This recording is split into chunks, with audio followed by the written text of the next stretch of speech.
越南的轻轨项目推迟了13年才通车，里面有着怎样的隐情？为何承建方中国却受了一肚子气？今年11月，位于越南首都河内的首条轻轨正式开通，这也是整个越南第一条开通的轻轨。为了庆祝这一轻轨正式通行，越南政府举行了盛大的仪式，并且为这条轻轨做足了前戏。据获悉，越南河内的企业还预备了20万张票，让乘客在铁路运行的前15天可以免费乘坐，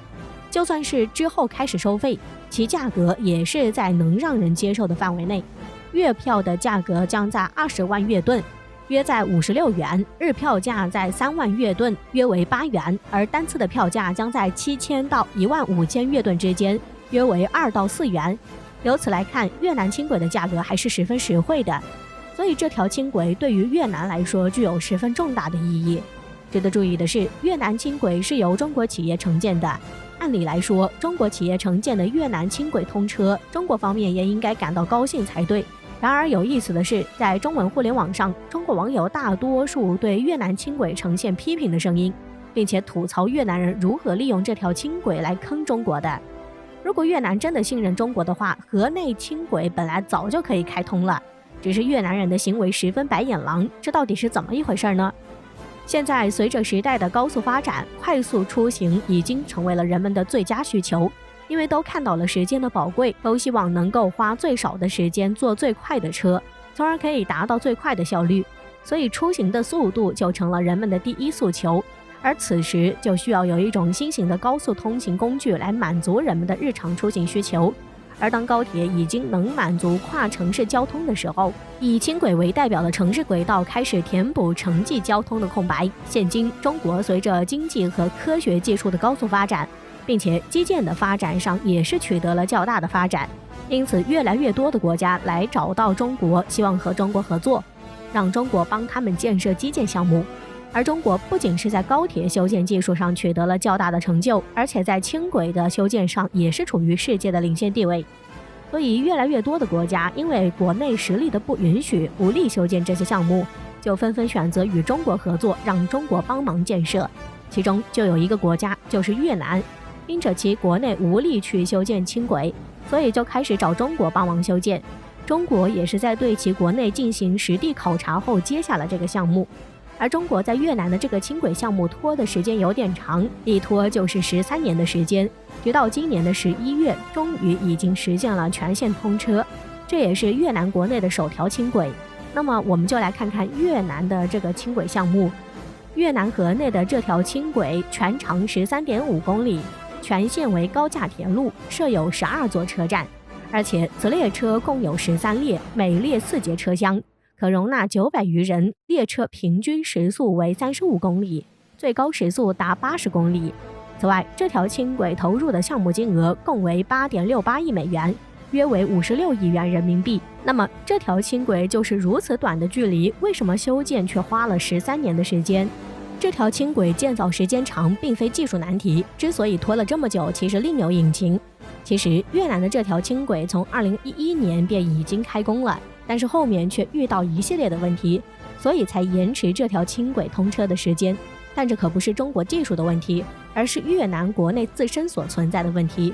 所以才会使得这条轻轨的工期被不断拉长，等到13年的今天才能正式开通。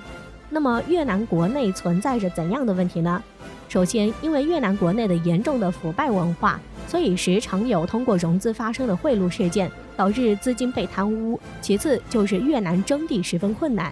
因为越南土地所有者在土地被征收后，希望能够获得更高的补偿，使得政府只能是一直在努力的协调，但是进展缓慢。最后则是因为越南政府拒绝按时支付资金，且存有拖欠工程款的问题，所以综合这些原因，就造成越南轻轨项目的工程一直进展缓慢，不断的被延迟。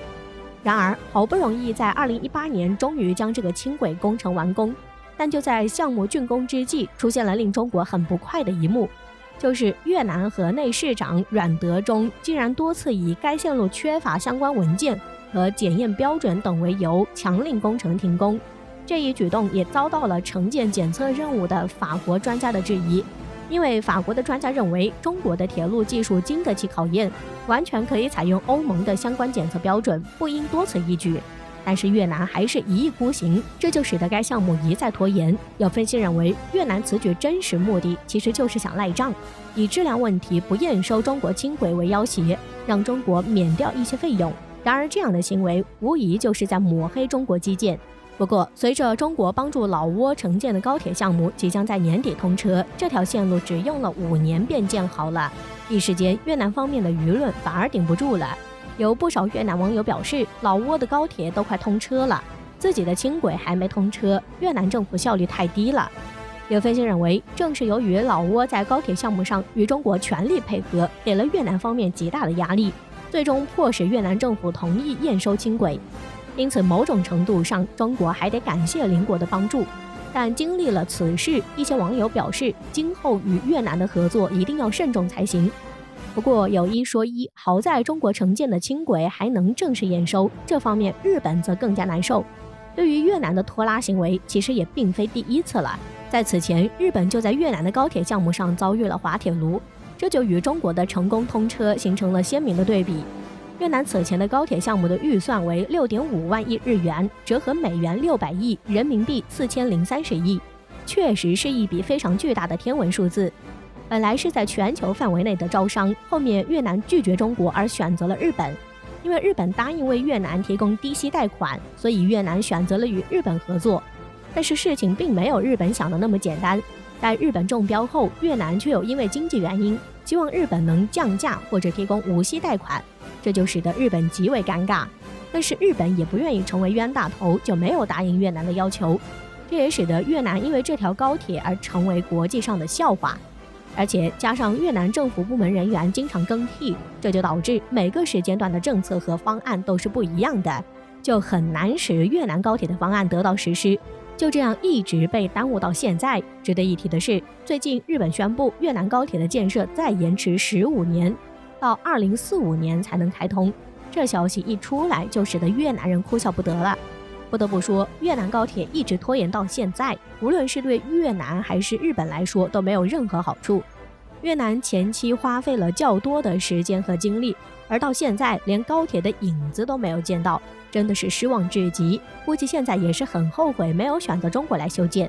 而日本方面，由于越南高铁长期的拖延，这也使得日本将时间和资金持续不断的投入越南高铁的项目中，到最后还根本没见到钱的影子。这不仅可能让日本亏大了，而且肯定会严重影响日本高铁在世界上的声誉，也大大影响到日本高铁之后的招标。如此看来，日本真的是被越南坑惨了。